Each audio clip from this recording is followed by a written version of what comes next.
За өнөөдрийн 7-4-10 вебинар сургалт маань хүний эрхийн комиссоос зочин багшаар оролцож байгаа. За өнөөдрийн зочин багшаар оролцож байгаа хүмүүсээ танилцуулъя. За хүний эрхийн үндэсний комиссийн хүний эрх хамгаалагчийн асуудал эрхэлсэн гишүүн Стондов. За мөн хүний эрхийн үндэсний комиссийн хүний эрх хамгаалагчийн хэлтсийн дарга Өнөр Жаргал нар хүрэж ирсэн байна. За өнөөдрийн 7-4-10 цахим вебинар сургалтаар маань хүний эрхийг хамгаалагчтай холбоотой хууль батлагдсан байгаа. За энэ хуулийн хэрэгжилт төрийн албан байгууллага, албан агчид яаж ашиглах юм, яаж энэ хуулийн хэрэгжилтийг хангах юм бэ гэсэн зорилгоор өнөөдрийн сургалтыг өгөх хэрэгтэй байгаа. За ингээд өнөөдрийн сургалтыг маань гэж өгнө тийм ээ. Хүний эрхийн үндэсний комиссийн хүний эрх хамгаалагчийн асуудал эрхэлсэн гишүүн Стондов таныг урьж байна. За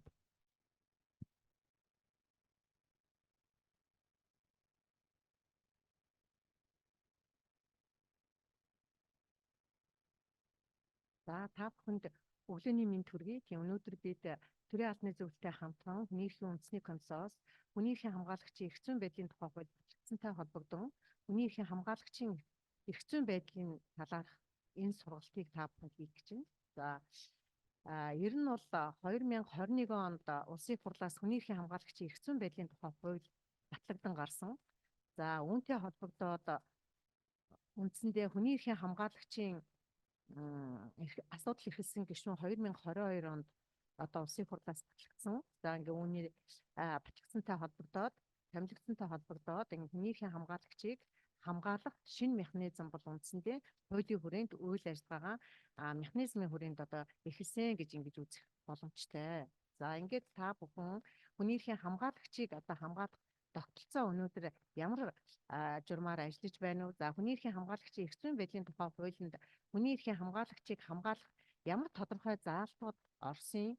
За мөн үүнийг одоо хэрэгжүүлэхийн тулд ямар тогтолцоо ажиллаж байна вэ гэдэг талаар одоо та бүхэнд мэдээлэл хүргэх болно. Ингээд та бүхэн ойлгомжгүй санагдсан эргэлзээтэй зүйлүүд байвал бичээд асуугаад ингээд ярилцаад явбал илүү үр дүнтэй байгаа гэж ингэж бодож байна.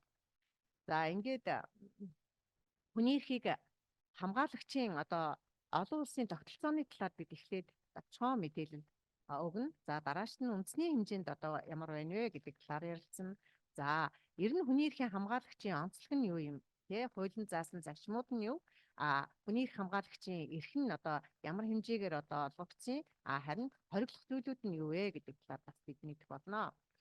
За ингээд мөн энэ хүний эрхийн хамгаалагчийн эрх зүйн байдлын тухай хуулинд төрийн байгууллага албан тушаалтан хуулийн этгээд ямар үүрэг хүлээж байгаа вэ гэдгийг хуулинд нарийн тодорхой зохицуулсан. Энэ талаар бид бүхэн бас ярилцсанаа. За ингээд хүний эрхийн үндэсний комиссийн дэргэдэх хүний эрхийн хамгаалагчийн орон тооны бус юм хороо ажиллаж байгаа. Тэгээд хуулиар ямар чиг үүрэг хүлээлгэсэн, ямар үүрэг зорилготой ажиллаж байгаа юм бэ гэдэг талаар та бүхэнд танилцуулах болно. За ер нь хүний эрх хамгаалагч гэж хэм юм бэ гэдэг талаар бид бас илүү тодорхой ойлголттой болох ёстой. Тийм учраас нэгдсэн үндэсний байгууллага 1998 онд бол хүний эрхийн хамгаалагчийн тунхаглал гэдэг ийм чухал тунхаглалыг бол батлан гаргасан. За ингээд энэ тунхаглал батлан гаргаснаас хойш нэгдсэн үндэсний байгууллагын гишүүн орнууд бол үндсэндээ хүний эрхийн хамгаалагчийн эрх ашигыг хамгаалах, хүний эрхийн хамгаалагчийн үйл ажиллагааг хүндэтгэх, дэмжих, хамгаалах, агуулга бүхий ийм хуйлуудтай болсон байгаа.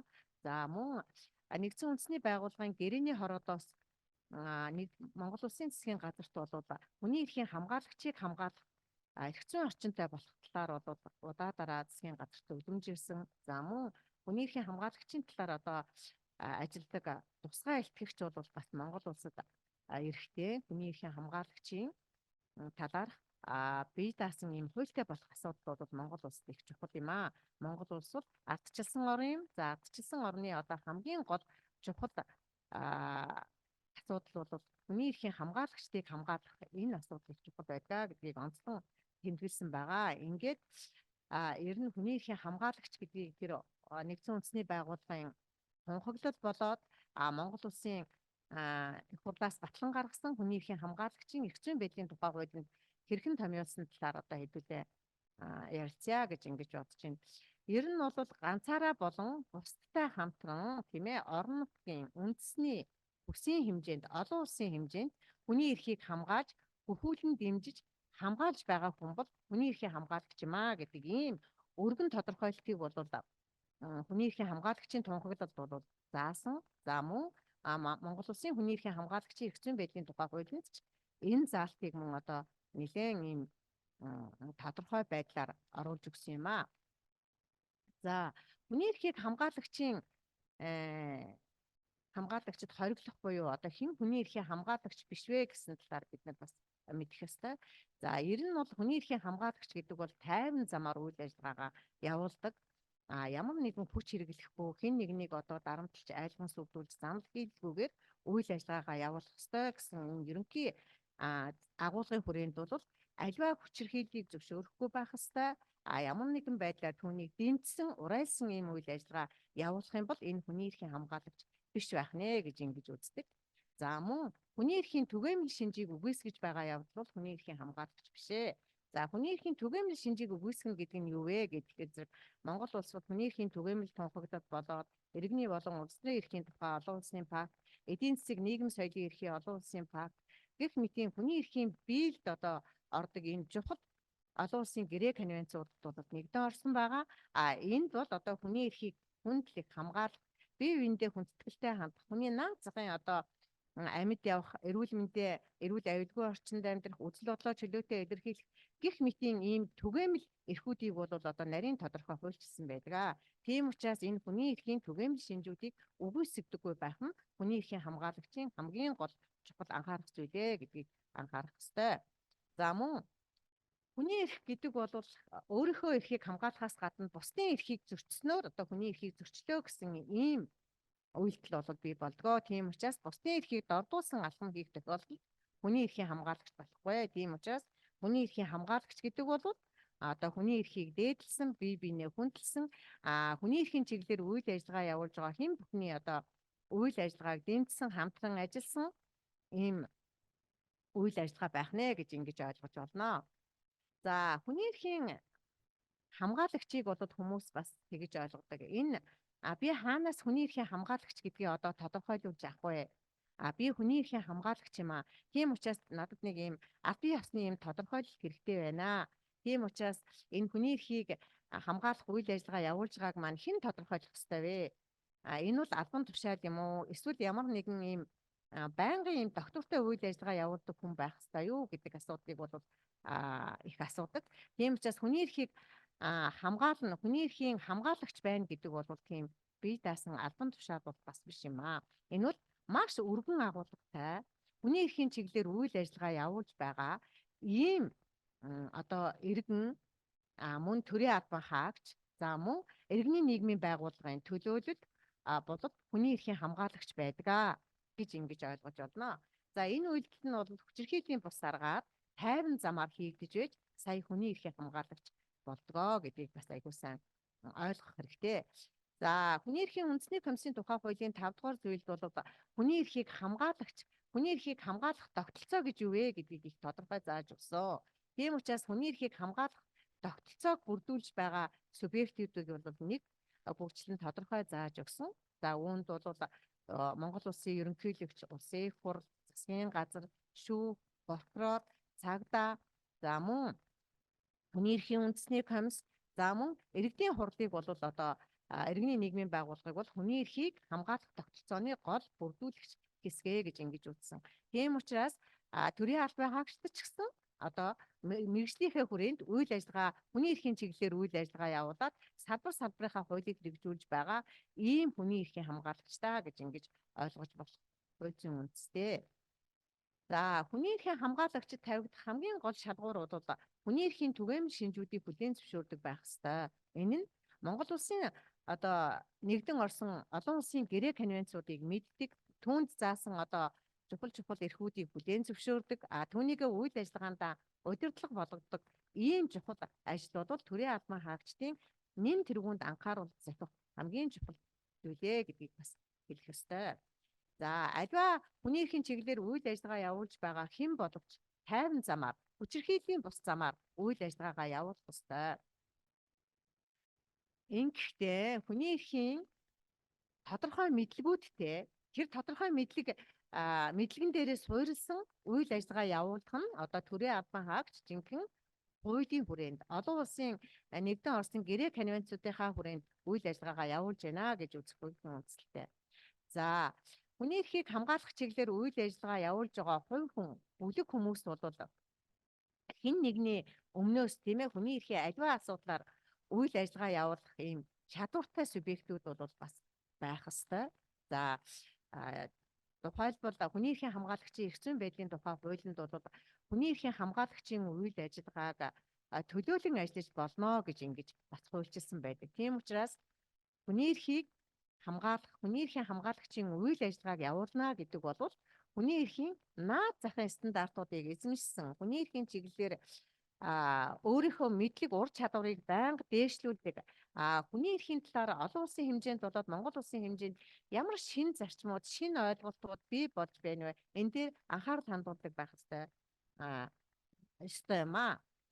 За ингээд мэрэгжлийн хүрээнд ажилладаг хүний эрхийн хамгаалагчийн хувьд бол төрийн албан хаагчд бол зайлшгүй орно. Энд мэрэгжлийн үйл ажиллагаагаараа хүний эрхийг цалинтай болон сайн дураараа хамгаална гэсэн ийм гол агуулга бол хүний эрхийн хамгаалагчийн тунхаглалд бол тодорхой дурддагдсан байдаг. За тийм учраас мэрэгжлийн үйл ажиллагаа явуулж байгаа хүмүүс бол түрүүний миний дурдсанчлан нэгдэн Оросын олон улсын гэрээ конвенцууд, за мөн нэгдсэн үндэсний байгууллагын гэрээний хороодоос өгсөн зөвлөмжүүд, за мөн Монгол улсын хэмжээнд одоо ирж ажилласан тусгай айлтгэгчдийн зөвлөмж дүгнэлтийг бол бас үйл ажиллагаанд удирдлага болгодог, үүнийг дэлгэрүүлэн уншиж судалсан ийм хүмүүс бол бас ажиллаа хийхэд нь одоо бас хамгийн хялбараар үйл ажиллагаагаа явуулах боломжийг бүрдүүлэхэд нь тусалдаг байх нэ. За мэдээж иргэний нийгмийн хүний эрхийн хамгаалагчд бол иргэний нийгмийн байгууллага ажилладаг. За иргэний нийгмийн байгууллагынхаа чиглэлээр хүний эрхийн чиглэлийн үйл ажиллагааг олон хэлбэрээр явуулдаг. За мөн бусад одоо гэрээний хороодоос өгсөн зөвлөмжүүдийг хэрэгжүүлэхийн төлөө анхаарал хандуулдаг, хууль тогтоомж бодлогыг боловсронгуй болгохын төлөө мэрэгшин ажиллаж санал бодлоо илэрхийлж байдаг ийм хүмүүс бол одоо иргэний нийгмийн хүний эрхийн хамгаалагчдад ордог байх нэ. За сайн дурын үндсэн дээр ажилладаг хүний эрхийн хамгаалагчид бол хүний эрхийг хамгаалах үйл ажиллагааг ганцаараа одоо хийгээд явж болно. За энэ нь ямар юуг хийвэл одоо болох вэ гэж та бүхэн бас бодож байж магадгүй. Энэ дээр бол мэдээж сайн дураараа тэгсэн хэрнээ улс орныхоо хөгжилд бодиттой хувь нэмэр оруулъя гэсэн ийм экспертүүд мөн өөрийнхөө бодлого хууль тогтоомжийг боловсронгуй болгохын төлөө өөрийнхөө мэрэгжил ур чадвар өөрийнхөө мэрэгсэн тусгайлсан энэ мэдлэгдээ тулгуурлаад бодлого хууль тогтоомжийг боловсронгуй болгох, гэрээний хороодоос ирсэн дүгнэлт зөвлөмжөд тулгуурлан бодлогыг өөрчлөх, за мөн иргэдийн одоо хүний эрхийн хандлагыг өөрчлөх, нэмэгдүүлэх, сайжруулах энэ асуудал дээр ганцаараа болоод бусадтай эвлэн нэгдээж хэрэгжүүлж үйл ажиллагаа явуулж байгаа хүмүүсийг болвол сайн дурын үндсэн дээр ажилладаг хүний эрхийн хамгаалагч та гэж хэлдэг. Тийм учраас хүний эрхийг хамгаална гэдэг асуудал бол маш өргөн хүрээтэй.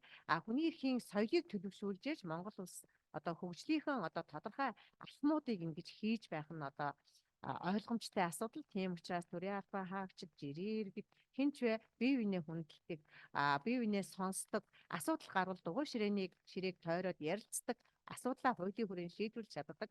Энэ асуудал бол одоо хамгийн чухлаа гэдгийг мэдчихдэг. За ер нь хүний эрхийг хамгаалагчийг хамгаалах тогтолцоотой улс орнууд ямар улс орнууд байгаа юм? Хэдэн улс орн өнөөдөр хүний эрхийг хамгаалагчийг хамгаалах тухай хууль тогтоомжуудтай байгаа юм? Хэдэн одоо хүний эрхийн хамгаалагчийн хууль тогтоомжийг батлуулах гээд чадахгүй байгаа юм? Ямар шалтгаанаас болж байгаа юм? Гэх мэтийн ийм давчхон мэдээллийг одоо бас хэдүүлээ авъя гэж ингэж бодож байна.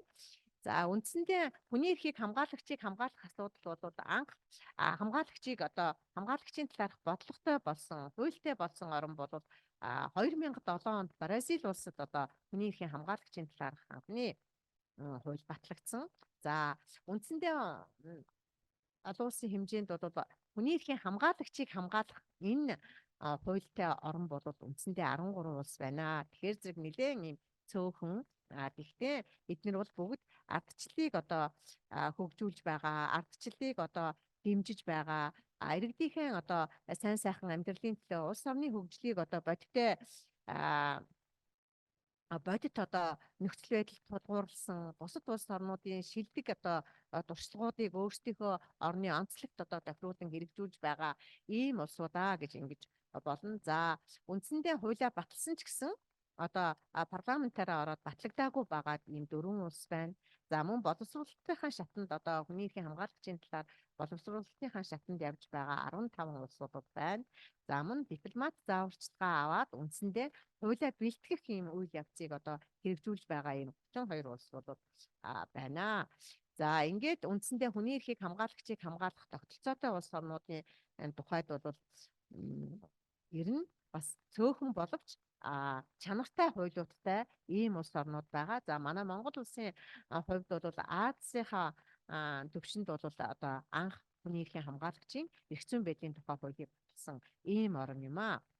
За ерөнхийдөө хүний эрхийн хамгаалагчийг хамгаалах тогтолцоотой улс орнууд бол үндсэндээ Америкт бол тэр дундаа зүүн өмнөд Америкийн орнуудад бол бас нэгэн ийм түгээмэл байгаа гэдгийг эндээс харж байна.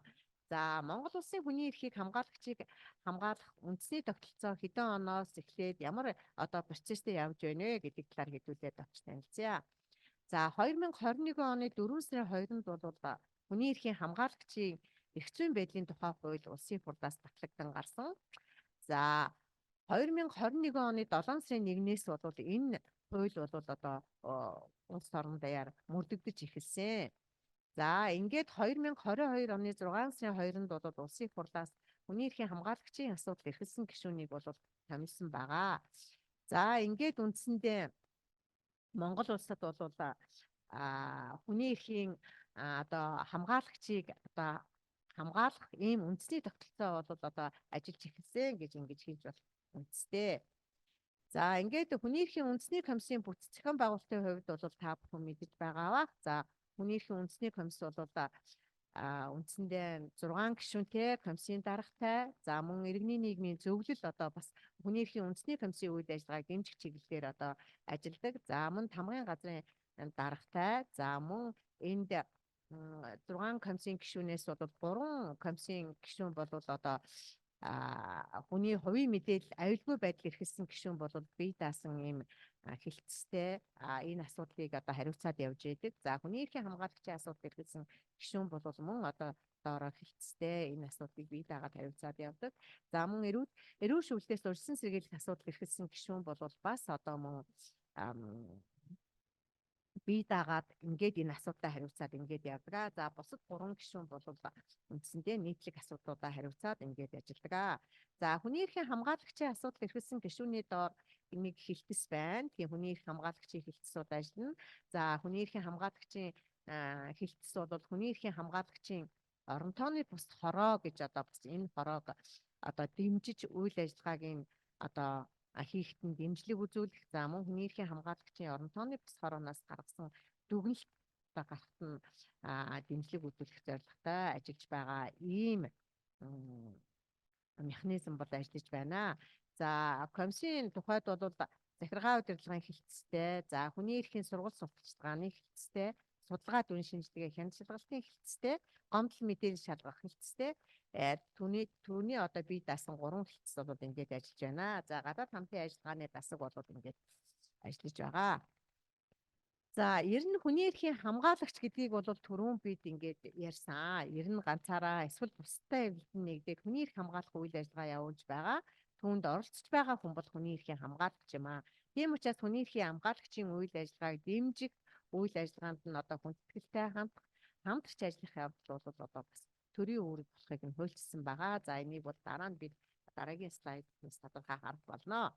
За ер нь хүний эрхийг хамгаалах үйл ажиллагаа гэдэг ямар үйл ажиллагааг илүү одоо хүний эрхийг хамгаалах үйл ажиллагаа явуулж байна гэж үзвэ гэдгийг эндээс та бүхэн харж байна. За хүний эрх хэрэгчлөөг хөгүүлэн дэмжинэ гэж. Хөгүүлэн дэмжинэ гэдэг үг бол үндсэндээ хүний эрхийн энэ түгээмэл шинжийг олон нийтэд одоо тарааж түгээх те хүний эрхийн энэ түгээмэл байдлыг зөрчихгүй байх асуудлыг бол илүү одоо хөгүүлэн дэмжинэ гэдэг үгээр хүч нэмэгдүүлэн юм гэж ярьдаг. За хүний эрх хэрэгчлөөг зөрчсөн үйлдэл эсвэлтгүй эсрэг хүчирхийллийн бус тайван аргаар үзэл бодлоо илэрхийлж тийм ээ олон улсын эрх зүйн нийтээр хүлээн зөвшөөрсөн хэмжээ зарчмыг хүндэтгэж аливаа хэлбэрээр хүний эрх хамгаалах үйл ажиллагааг бол хэлж байгаамаа. Тийм учраас хүний эрхийг хамгаалах үйл ажиллагаа гэдэг бол маш өргөн хүрээтэй ийм үйл ажиллагаа гэдгийг анхаарах ёстой. За тэр дундаа хүний эрхийн хамгаалагчийн эрхийг хамгаална гэдэг маань төр, хүн, хуулийн этгээд тодорхой ашиг сонирхлоор нэгдсэн аливаа этгээдийн зүгээс хүний эрх хамгаалагчийн эрх хэрэгчлөөг зөрчхөөс урьдчилан сэргийлэх, заслан зогсоох, тийм ээ. Зөрчигдсөн эрхийг нь сэргээн эдлүүлэх, учирсан хохирлыг нөхөн төлөвлөхөд чиглэгдсэн төрийн байгууллагын үүргийг хэлнэ. Энэ бол хүний эрхийн хамгаалагчийн эрхийг хамгаалж байгаа үйлдэлээ гэж ингэж зөвлөсөн байгаа. Тийм учраас ямар нэгэн байдлаар хүний эрх хамгаалагчийн үйл ажиллагаанд хүндэтгэлтэй хандаж тэр үйл ажиллагааг нь аль болохоор дэмжиж хамтран ажиллах чухал байх нь магадгүй хүний эрх хамгаалагчийн эрх зөрчигдлөө гэж үзэх юм бол хүний эрхийн үндэсний комиссийн дэргэд хүний эрхийн хамгаалагчийн хороонд гомдол гаргаж болно. За мөн зөрчлийн тухай хуулинд заасан хүний эрх хамгаалагчийн эрх зүйн байдлын тухай хуулинд хууль батлагдсанаар зөрчлийн тухай хуулинд нэмэлтийн өөрчлөлт ороод хүний эрхийн хамгаалагчийн эрхийг зөрчсөн тохиолдолд зөрчлийн хэрэг үүсгэхээр зохицуулсан байгаа. За хүний эрх хамгаалагчийг хүндэтгэн. За мөн хүний эрхийн хамгаалагчийн эрхийг зөрчинө гэдэг нь бас илүү өргөн учраас энийг бас нэг илүү анхааран үзэх нь чухлаа гэж ингэж бодож байгаа юм. Тэгээс хүний эрхийн хамгаалагч үйл ажиллагаагаа нөгөө түрүүний дурдсан хүчирхийллийн бус замаар, тайван замаар үйл ажиллагаагаа явуулж байгаа тохиолдолд хууль номын дагуу явуулж байгаа тохиолдолд тэдний үйлдэлийг дасан зогсоохгүй байх ёстой, саад учруулахгүй байх ёстой. Эрх хэрэгчлөөнд нь хууль бусаар халдахгүй байх үүрэг нь хүний эрх хамгаалагчийн эрхийг хүндэтгэж байгаа хэлбэр юм аа. За харин хүний эрхийн хамгаалагчийн эрхийг зөрчинө гэдгийг бол нэлээ өргөн агуулгаар зохицуулсан байгаа. Энд зөвхөн хүний эрхийн хамгаалагчийн өөрийнх нь эрхийг зөрчөө зогсохгүй. Түүний гэр бүлийн гишүүн, алсан хамгаалагч, хамтран амьдрагч, төрлийн хүн, тийм ээ, хууль ёсны төлөөлөгчийг аливаа хэлбэрээр доромжлох, гүйтгэх, худал мэдээлэл тараах, ялгуурдан гадуурхах, үйл ажиллагааг нь дэмжихгүй байхыг уриалах, албадах, хүч хэрэглэхээр занал хийх, мөрдөн мөшгөх, амь нас, эрүүл мэнд, эд хөрөнгөнд нь гэм хорол учруулах, үйлдэл эсвэл хүний эрх хамгаалагчийн эрхийг зөрчиж байна гэж хуульд томьёолсон байгаа. За ингээд үндсэндээ мэдээж хүний эрх хамгаалагчийг хамгаалах үндсэн зарчмууд бол хуулиа дээдлэн, мэдээж үндсэн хууль бусад хуулийг сахин биелүүлнэ, олон улсын гэрээ конвенцуудыг дээдлэн хүндэнэ. За шударга хүнлэг ёсыг эрхэмлэнэ. Ер нь хүний эрхийг дээдлэн, хүний эрхийг хамгаална гэдэг асуудал бол ерөөсөө хүнлэг ёсыг эрхэмлэх ёстой, шударга ёсыг тогтоох ёстой. Энэ үйл ажиллагаанд хамгийн гол чухал поинтыг өгдгөө гэдгийг бас анхаараарай. За авилга ашиг сонирхлын зөрчлөөс бол ангид байна. Мэдээж хувийн ашиг сонирхолд хүний эрхийн хамгаалагчийн үйл ажиллагааг ургуулan ашиглаж болохгүй. Ашиг сонирхлын зөрчлөөс бол байнга ангид байна гэдгийг анхаарах ёстой. За аливаа хэлбэрээр ялгуурдан гадуурхахгүй байх ёстой. Нийтлэг Монгол улсад байгаа бас нэг хүндрэлтэй асуудлын нэг бол яхан аргагүй ялгуурлан гадуурхалтанд би өртөж байна. Ялгуурлалт надыг ажил адсан тушаалаа хэвийн ингээд явж байхад ялгуурлаж байна. Тийм учраас би ажлаа чөлөөтэй хийх боломжгүй байна. За үндслэгүйгээр ажлаасаа халагдаж байна. Эсвэл миний үйл ажиллагааг ном журмын дагуу хийлгэхгүй ингэж хүндрэл учруулж байгаа явдал их байна гэсэн гомдлууд бол бас хүний эрхийн үндэсний комисс нэлээд ирдгээ. Тийм учраас ялгуурлан гадуурхгүй байх асуудал бол хүний эрхийн хамгаалагчийн бас гол зарчим байх ёстой. За бусдын нэр төр алдар хүнд эрх хууль ёсны ашиг сонирхлыг хүндэтгдэг. Бусдын нэр төрийг доромжлон гутаадгүй, илт худлаа гүтгэл гаргадаггүй ийм байх асуудал бол хүний эрхийн хамгаалагчийн гол чухал асуудлууд юм аа. За хүний эрх хэрэгчлөөг хөвүүлэн тэмжих хамгаалах үйл ажиллагаа явуулж сайн дураараа оролцож байгаа хүмүүсийг хүний эрхийн хамгаалагч эрхээ эдэлж байна гэж ингэж ойлгож байна. За үүнд бол мэдээж эвлэлд нь нэгдэж болж байна, төрийн бус байгууллага байгуулж болж байна, эвсэл холбоо байгуулж болж байна, бүлэг нэгдлээ байгуулад тэдгээрийн үйл ажиллагаанд идэвхтэй оролцоод явж болж байна. За мөн хүний эрхийн одоо шинэ ойлголт зарчмыг боловсруулад хэлэлцээд олон нийтэд таниулаад хүлээн зөвшөөрүүлэлт нь нөлөөлөд ингээд явж байгаа энэ ажил бол хүний эрхийн хамгаалагчийн одоо эрх мөн үйл ажиллагааных нь нэг хэсэг мөн гэж ингэж ойлгож байна. За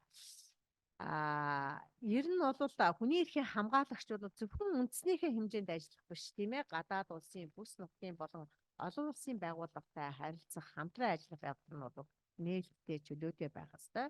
За ингэхдээ хуулийн хүрээнд тийм ээ бусад улс орны сайн туршлага за мөн одоо хүний эрхийн түгээмэл шинжүүдийг Монгол улсынхаа өөрийнхөө онцлог байдалд тохируулаад тийм ээ, за мөн олон улсын төсөл хөтөлбөрийг хэрэгжүүлэх энэ үйл ажиллагаа бол хүний эрхийн хамгаалагчийн эдлүүл зохих эрхийн нэгэ гэж ингэж ойлгож байна. За хүний эрхийн хамгаалагч бол хуулийн хүрээнд үйл ажиллагаагаа явуулах ёстой. За нууцад хамруулснаас бусад мэдээллийг бол төрийн байгууллага хуулийн этгээдээс хуульд заасан аргаар хайн заолж авч болно. Түүнийгээ хэвлэн нийтлээд бусдад одоо хуваалцах мөн өөртөө хадгалах энэ явдал бол хүний эрхийн хамгаалагчийн одоо эдлүүл зохих эрхийн нэгэ гэж ингэж хуульчилсан.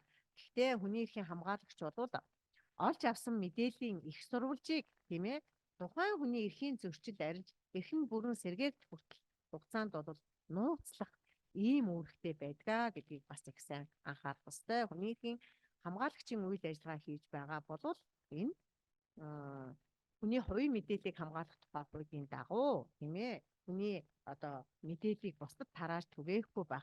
Тэр хүний зөрчил одоо арилж үгүй болсны дараа тодорхой хугацаа өнгөрсний дараа бол бусдад мэдээлэх энэ боломж нь бол тухайн зөрчил гаргасан этгээдийн эрхээр одоо нэгдэгэ гэдгийг ингэж зөвшөөрлөөр ингэж нэгдэгэ гэдгийг бас ингэж анхаараарай.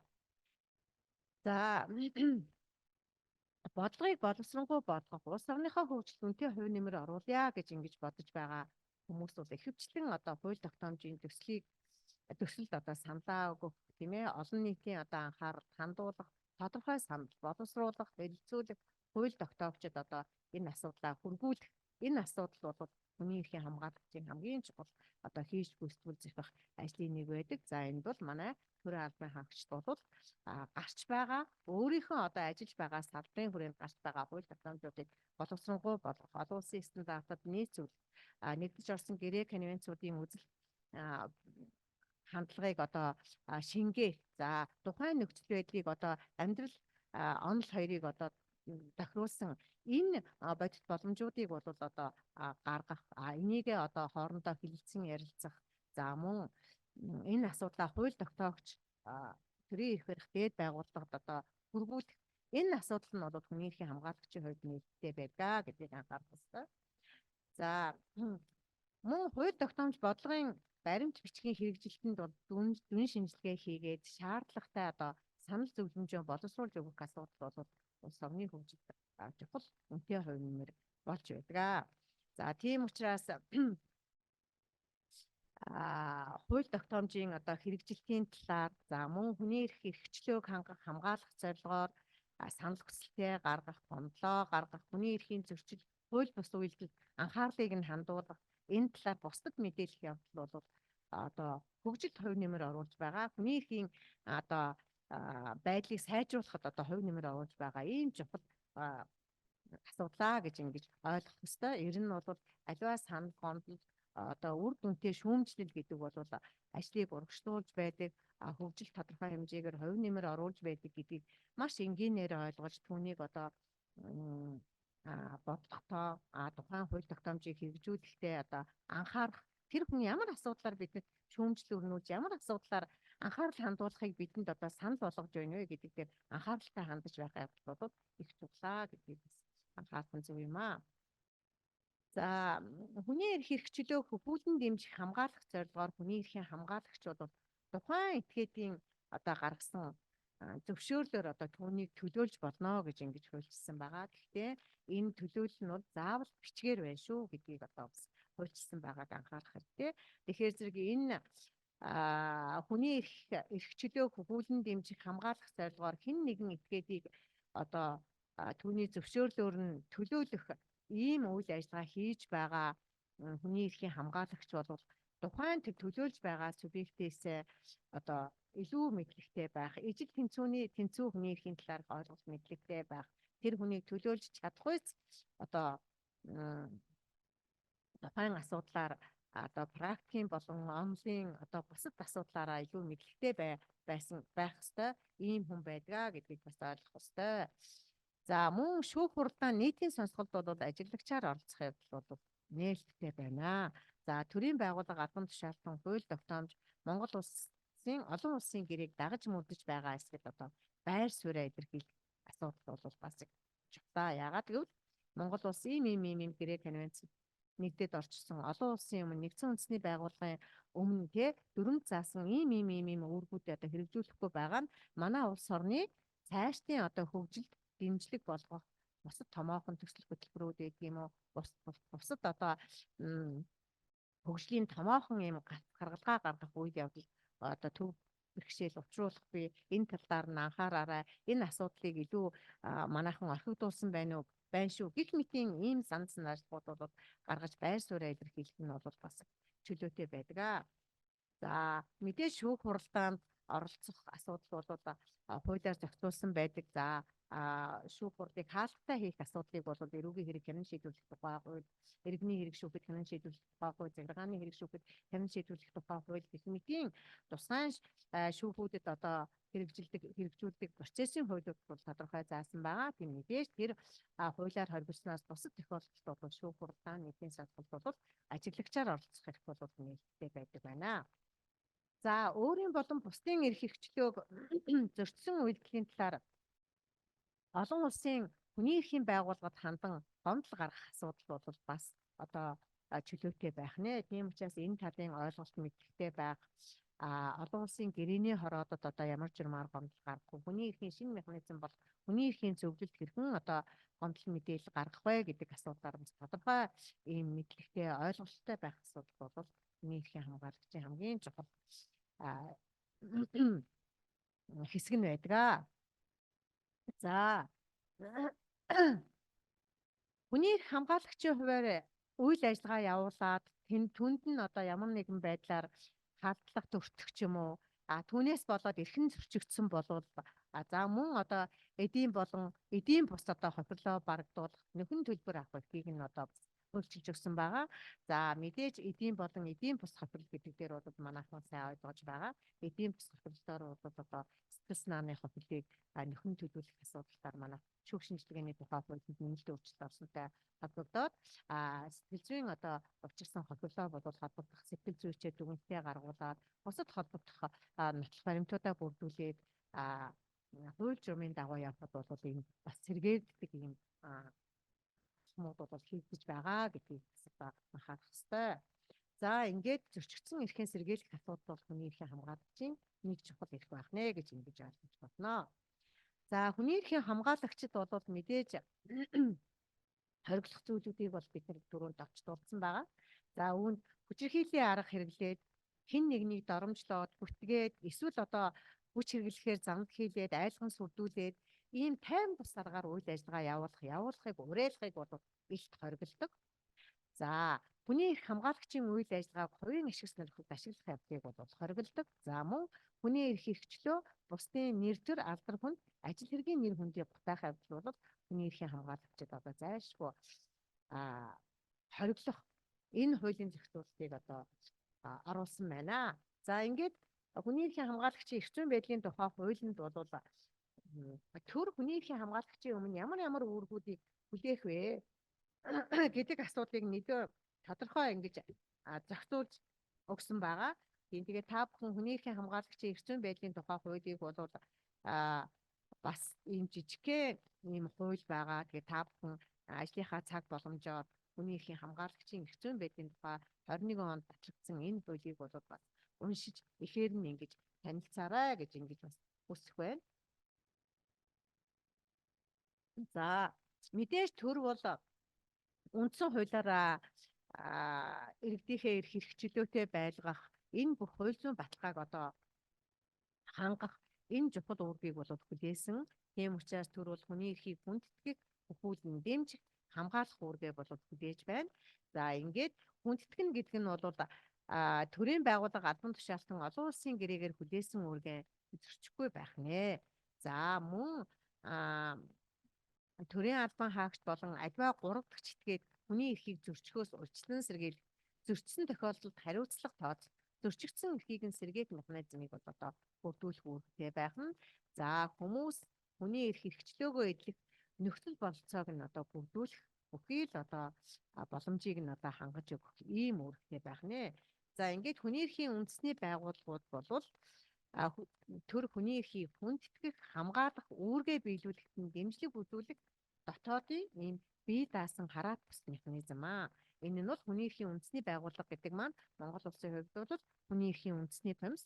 За хүний эрхийн үндэсний комисс бол комиссийн гишүүд бол улсын хурлаас томилогддог. За засгийн газрын үйл ажиллагаанд бол одоо хүний эрхийг дээдлэх, хамгаалах, хүндэтгэх, хүний эрхийг зөрчгөөс урьдчилан сэргийлэх үйл ажиллагаанд нь хяналт тавих юм чиг үүрэгтэй ийм хараат бус бие даасан ийм механизм юм аа. Үнийг бас та бүхэн ойлгоорой гэж ингэж хэлэх байна. За ингээд төрийн байгууллага албан тушаалтан хуулийн этгээдийн нийтлэг үүрэг нь бол хүний эрх хамгаалагчийг хүчирхийллийн бус аргаар, тайван аргаар үйл ажиллагаа явуулах боломжийг нь бүрдүүлэх үүрэгтэй. Шаардлагатай мэдээллээр ханганаа үнд. Хууль заасан үндэслэлгүйгээр хүний эрх хамгаалагчид аливаа хэлбэрээр одоо халдахгүй байх ёстой. Хүний эрх хамгаалагчийн үйлдэлийг хамгаалах, зохицуулалтыг одоо байгууллагын дотоод журамд тусгаж хэрэгжүүлэх сургалт зохион байгуулах үүрэгтэй гэдэг хүний эрх хамгаалагчийн эрх зүйн байдлын тухай хуулийн 9-р зүйлийн 1-6-д бол тун тодорхой заасан байгаа.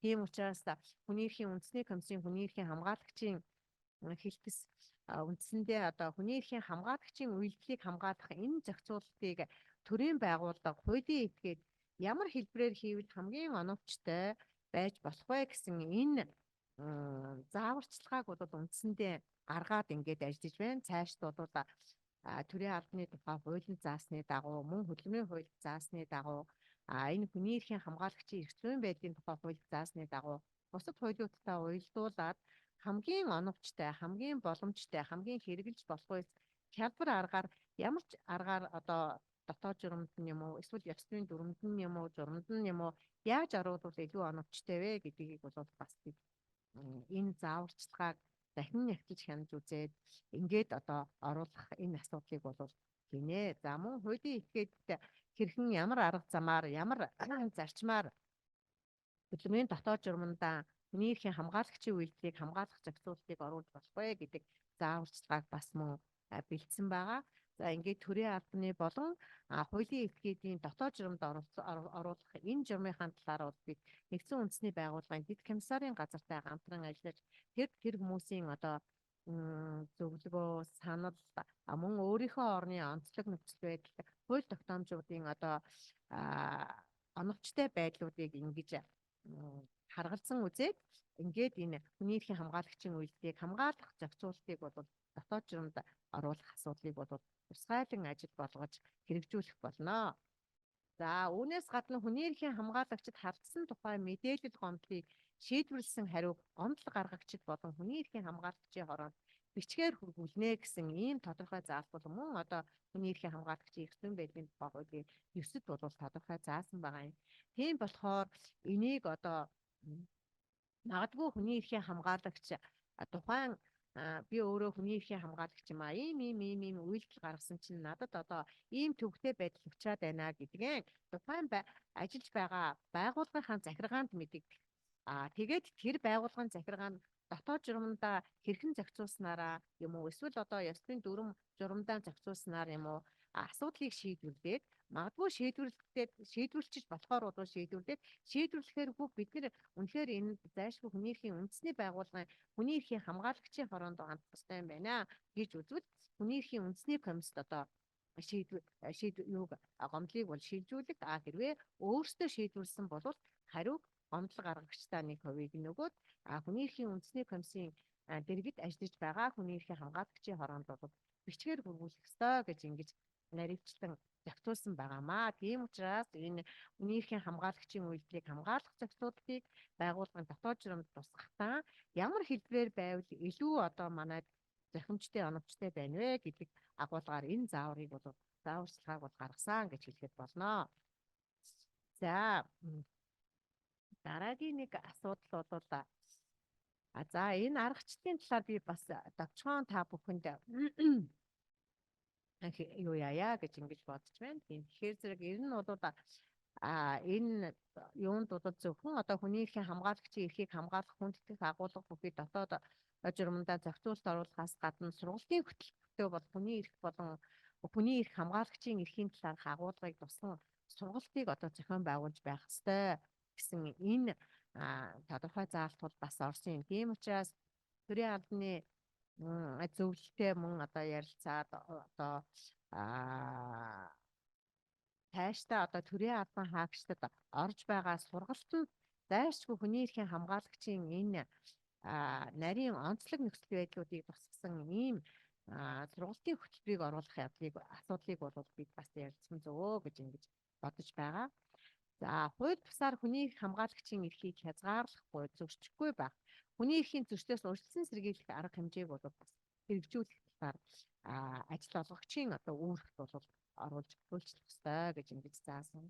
За хүний эрх хамгаалагчийн үйл ажиллагааг дэмжих нөхцөл боломжоор нь хангах гаргасан хүсэлт шаардлагыг нь биелүүлэхээс одоо хууль бусаар татгалзахгүй байх энэ үүргийг бол оруулах шаардлагатай гэж үзсэн. За хүний эрхийн зөрчил болон хүний эрх хамгаалагчийн эрх зөрчигдсөн талаар гомдол мэдээллийн шийдвэрлэлтэнд дүгнэлт хийх, зөрчил үүсгэж байгаа шалтгаан нөхцөл хүчин зүйлийг одоо айлгах талаар төрийн байгууллага болон хуулийн этгээд итгэвхийлэн одоо санаачлаг гаргаж хүний эрхийн энэ гарч буй зөрчлүүдээс урьдчилан сэргийлэх цаашд гарахгүй байх талаар одоо анхаарах ёстой гэсэн ийм ажил олгогчийн эрх үүргийг бол тодорхой заасан байна. За хүний эрх хамгаалагчийн үйл ажиллагааны талаарх сургалтанд хамрах, мэдээлэлээр хангах эрх нь бол одоо төрийн албан хаагч ажилтны одоо бас нэг чухал үүрэг байх ёстой. Яагаад гэвэл энэ талаар нарийн мэдлэг мэдрэмжгүйгээр хүний эрхийн наацхан мэдрэмжгүйгээр төрийн албыг одоо забуулна гэдэг бол өнөө цаг үед бас хүндрэлтэй болсон.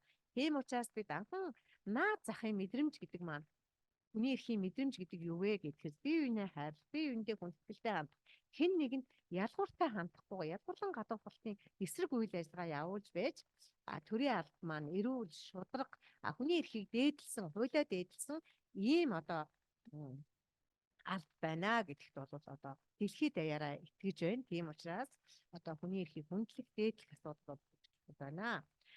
За хуулийн хүрээнд хүний эрх хамгаалах үйл ажиллагаа явуулах, оролцох, үйл ажиллагаа явуулах нөхцөл боломжоор нь одоо төр хангах ёстой. Тийм учраас хүний эрхийг дээдлэн хамгаална, хангана, хүндэтгэн гэж зүгээр нэг яриад байх биш. Энийг үйл ажиллаараа өөрөөсөө эхлэх хэрэгтэй гэдгийг одоо хүн бүр бас бодох ёстой.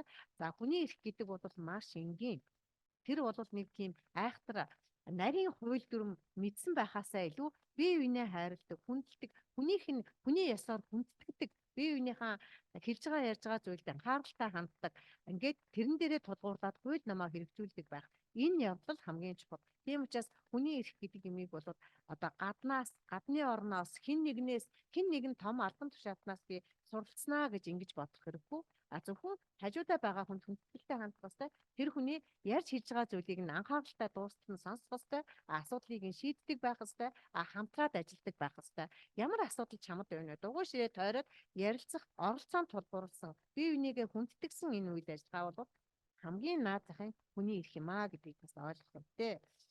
За хүний эрхийн зөрчлийн талаар одоо гомдол мэдээлэл гаргах, зохицрмын дагуу шийдвэрлүүлэх хамгаалалтаар бол хангах асуудал их чухал. Тийм учраас зохицрмын дагуу гомдлоо гаргадаг, зохицрмын дагуу мэдээлэл өгдөг байхад түүнд нь үл ойшоосон байдлаар ханддаг, тэрийг үл анхаарсан байдлаар ханддаг. Энэ асуудал бол хүний эрхийн наад захын зөрчил. Энэ бол хүний эрхийн мэдрэмжгүй байгаа албан хаагчийг бол илэрхийлнэ гэж ойлгох ёстой.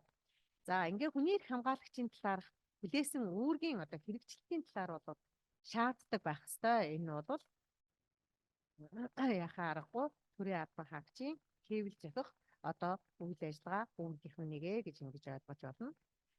За ингээд бид төрийн байгууллага албан газарт бол үндсэндээ байгууллагын ёсны дэд хорооны ажиллах журам, за байгууллагын гомдол мэдээлэл хүлээн авах шийдвэрлэх журмуудад Иймэрхүү байдлаар оруулбал бас байж болох юм аа гэсэн ийм хувилбарыг бол эхний удаад хийсэн байгаа. За тэгээд ёс зүйн зөрчлийн нэгэн адил одоо тооцсон хүлээн авах эсвэл ёс зүйн тухайн байгууллагын ёс зүйн дэд хороо ёс зүйн хороогоор хэлэлцэн шийдвэрлэх гомдол мэдээлэл гаргахчид хариу өгөх зохицуултыг зөрмлөх асуудлууд бас чухал юм болов уу гэж ингэж бод. Энэ зааварчилгаандаа бол одоогийн байдлаар оруулаад байгаа. За хүний эрхийн хамгаалагчид хавцсан талаарх гомдол мэдээллийн шийдвэрлэлийн мэдээг бол хүний эрхийн үндэсний комиссийн хүний эрхийн хамгаалагчийн хэлцэд бол бас одоо тухай бүрийн бичгээр мэдэгдэх зохицуултыг тусгаж байх шаардлагатай.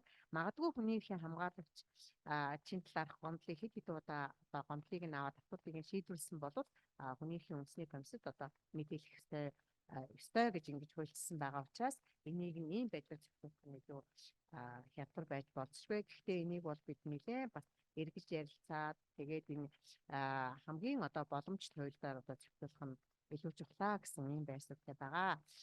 За хүний эрхийн хамгаалагчийн эрхийн зөрчлийн талаарх гомдол мэдээллийг байгууллагын ёс зүйн дэд хороонд гаргахаас гадна төрийн албаны зөвлөл хүний эрхийн үндэсний комисс цагдаагийн байгууллага иргэний болон захиргааны эргийн шүүхэд гаргах эрхтэй болох талаар албан хаагчдад одоо танилцуулж мэдүүлэх хэрэгтэй гэсэн энэ юуг бол ерөнхийдөө хүний эрхийн хамгаалагчийн тунхаглагч байдаг. Яагаад гэвэл энэ зөвхөн гомдол гаргаж байгаа энэ асуудал нь хэмтргийн шинжтэй юм уу зөрчлийн шинжтэй байх юм бол цагдаагийн байгууллага нь хууль номынхаа дагуу шийддэг. Магадгүй одоо иргэний журмаар шийдчихэж болох захиргааны хэргийн шүүгч гэсэн шийдчихэж болохоор байх юм бол шүүхийн процессын хуулийн дагуу шүүхэд одоо тухайн нэхэмжлийнхаа одоо бүрдүүлбэрийг хангаад ингээд шийдвэрлэдэг ийм зохицуулалт байх нэ. За ингээд хүний эрхийн эрх зүйн байдлын хүний эрх хамгаалагчийн эрх зүйн байдлын тухай хууль батлагдсантай холбогдоод ийм шинэ механизм бол одоо бий болж хүний эрхийн үндэсний комиссийн дэргэд ажиллаж байна гэж ингэж хэлсэн. За тэгэхээр хүний эрхийн үндэсний комиссийн дэргэд ажиллаж байгаа хүний эрхийн хамгаалагчийн орон тооны бус ийм хороог бол үндсэндээ хүний эрхийн хамгаалагчийн эрх зүйн байдлын тухай хуулиар хүний эрхийн чиглэлээр 7-оос доошгүй жил ажилласан ийм хүмүүсийн бүрэлдэхүүнтэйгээр одоо сонгон шалгаруулах энэ хуулийн дагуу хүний эрхийн үндэсний комиссаас сонгон шалгаруулалтын журмыг одоо хуулийн дагуу батлаад хуулийн дотоод хэргийн яамд бүртгүүлээд ингээ хүчин төгөлдөр болсны дараа бол энэ сонгон шалгаруулалтын журмын дагуу хууль зүйн яам шүүхийн прокурор мөн одоо хүний эрхийн үндэсний комисс, гендрийн үндэсний хороо, иргэний нийгмийн зөвлөл гэх мэтийн юм 7-8 байгууллагын төрийн албаны зөвлөлөөс бас орсон байгаа. Ингээд ийм ажлын хэсгийн бүрэлдэхүүнтэйгээр бол сонгон шалгаруулалтыг явуулсны үндсэн дээр хүмүүс бол нэлээд олон хүмүүс бол нэрээ дэвшүүлсэн байгаа. Тэгээд энэ дэвшүүлсэн хүмүүсээс бол энэ хүний эрхийн хамгаалагчийн орон тооны бус хүний эрхийн хамгаалагчийн хороо бүрдсэн байгаа. За ингээд хүний эрхийн хамгаалагчийн эрх зүйн байдлын тухай хуулийн зааснаар энэ хорооны дарга нь бол хүний эрхийн үндэсний комиссийн гишүүн тухайн жилдээ энэ хүний эрхийн хамгаалагчийн асуудал эрхэлсэн гишүүн бол хорооны дарга байна гэдэг ингээд хуульчилсан учраас миний бие бол хорооны даргаыг ахлаад за ингээд орон тооны бүсийн Баасан жав гэдэг гишүүн бол өмгөөлөгчдийн холбооноос нэр дэвшиж ирсэн. За отхон тунгалаг гишүүн бол үйлдвэрчний эвлэлийн байгууллагын ажилтан хууль шимэгтэй байгаа. За сундаг гишүүн бол бас хүний эрхийн чиглэлээр судалгаанууд хийдэг хүний эрхийн чиглэлийн ийм гишүүн байгаа. За Баасан жаргалан өмгөөлөгч бол мөн одоо хуульчдын холбооноос бас одоо нэр дэвшиж орж ирсэн. За Оюун Баатар гэдэг ийм гишүүн байгаа. Энэ бол хөлийн бэрхшээлтэй иргэдийн асуудлаар олон жил ажилласан ийм эксперт хүн байгаа. За Ундрах гэж гишүүн байгаа. Энэ бол эмэгтэйчүүд ахын эсрэг хүчирхийлэлд эмэгтэйчүүдийн эрхийн асуудлаар бол мэрэгжсэн ийм шинжээж эмэгтэй ажиллаж байна. Ингээд энэ 6 гишүүн бол хүний эрх хамгаалагчийн эрх зөрчигдсөн эсэх талаар дүгнэлт гаргах чиглэлээр орон тооны бус ийм хүний эрхийн хамгаалагчийн хороо бол ажиллаж байгаа. За ингээд үндсэндээ хүний эрхийн хамгаалагчийн хороо бол хүний эрхийн үндэсний комиссийн дэргэд ажиллаад хүний эрхийн хамгаалагчийн эрх зөрчигдсөн эсэх талаар дүгнэлт гаргах чиглэлээр хэрэгжүүлээд ажиллаж байна. За ингээд энэ бол би үндсэндээ түрүүн ингээд 4 гишүүн бол ашигын бус байгууллагаас нээлттэй сонгон шалгаруулалтаар хоёр гишүүн бол хуульчдын холбооноос өмгөөлөгчдийн холбооноос хуульчдынхаа дундаас нэр дэвшиж ирсэн нэг гишүүн байгаа. Өмгөөлөгчдийн дундаас одоо нэр дэвшиж ирсэн нэг гишүүн бол ингэж байна. Ингээд 6 ийм орон тооны бас хүний эрхийн хамгаалагчийн хорооны гишүүн бол хүний эрхийн үндэсний комиссийн дэргэд ажиллаж байна. За ингээд үндсэндээ хүний эрхийн хамгаалагчийг энэ хороо ямар чиглэлээр хэрэгжүүлдэг юм бэ гэхээр ирсэн гомдлыг хүлээж авнаа. За гомдлын мэдээллийн талаар одоо нотлохой баримтуудыг цуглуулнаа.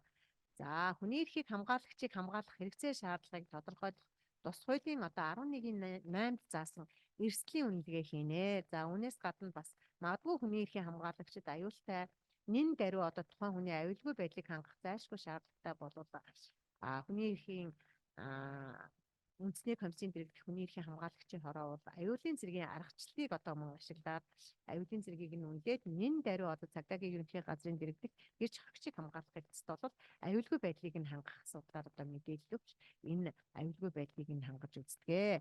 За эрсдлийн үнэлгээг бол тодорхой маягтын дагуу хийдэг. За энэ дээр бол тодорхой одоо тоогоор бол үнэлээд тийм ээ үнэлгээ өгөөд за тэгээд эрсдлийн үнэлгээ нь их юм уу одоо дунд юм уу бага юм уу гэсэн ийм үнэлгээг бол хийгээ. За ингээд үндсэндээ хүний эрхийн хамгаалагчийн эрх зүйн байдлын тухай хууль, хүний эрхийн үндэсний комиссийн тухай хууль зааснаар бол улсын их хурлд жил бүр хүний эрхийн үндэсний комисс бол Монгол улсад хүний эрхийн төлөв байдлын талаар бол ихтгэл одоо танилцуулж өгдөг. За үүний нэг бүлэг нь бол одоо хүний эрхийн хамгаалагчийн өнөөгийн нөхцөл байдал ямар байна вэ гэсэн энэ асуудлаар бол ихтгэл бэлтгэж одоо танилцуулнаа гэсэн ийм хуультай. Тэгээд энэ жил бүрийн энэ хуулийн дагуу бол өнгөрсөн жил бол үндсэндээ хүний эрхийн хамгаалагчийн талаар төрийн байгууллагын ажилтнууд хэр их мэдлэг мэдээлэлтэй байдгийг бэ гэдэг энэ судалгааг бол хийсэн. За энэ жил бол иргэний нийгмийн байгууллага болоод байгаль орчны байгаль хамгаалагчийн өнөөгийн нөхцөл байдал ямар байна вэ? Эдгээр хүний эрхийн хамгаалагчдын талаар бол улсын хурал одоо ихтгэл бичиж танилцуулсан байгаа. За мөн хүний эрхийн үндэсний комиссийн хүний эрхийн хамгаалагчийн асуудал эрхэлсэн гишүүний бас нэг хийх ёстой ажил бол энэ гомдол мэдээллийн санг бүрдүүлэх ёстой. Ер нь жилдээ хэдэн гомдол ирээд ямар гомдлууд хаана хэн харьяалагдаад хэрхэн шийдэгдэж байна вэ гэдэг нь өрний мэдээллийг хамгаалах тухай хуулиас нууцласнаас бусад мэдээлэл нь бол одоо бас ив тод байх мөн одоо судалгаа шинжилгээний ажилтнууд, төрийн байгууллагын ажилтнууд бусад одоо иргэд нээлттэй байдлаар ийм гомдол мэдээллийн санал бүрдүүлэх ийм үүргийг бол хуулиар зохицуулсан байгаа. За ингээд хүний эрхийн хамгаалагчийн эрх зүйн байдлын тухай 9-2-оор бол хүний эрхийн хамгаалагчийн эрх зөрчигдсөн тохиолдолд бол аюулгүй байдлыг нь хангах за мөн одоо хүний эрхийн хамгаалагчийн эрх зүйн байдлын тухай хууль батлагдсантай холбогдуулаад гэрч хагчийг хамгаалах тухай хууль бол нэмэлтээ өөрчлөлт ороод хүний эрхийн хамгаалагчийн аюулгүй байдалд одоо төвөгтэй байдал бий болсон эрсдэл учирсан тохиолдолд одоо гэрч хагчийг хамгаалах хуулийн дагуу аюулгүй байдлыг нь хамгаалнаа гэдэг ингээд 5-1-ийг бол хуульчилсан байгаа.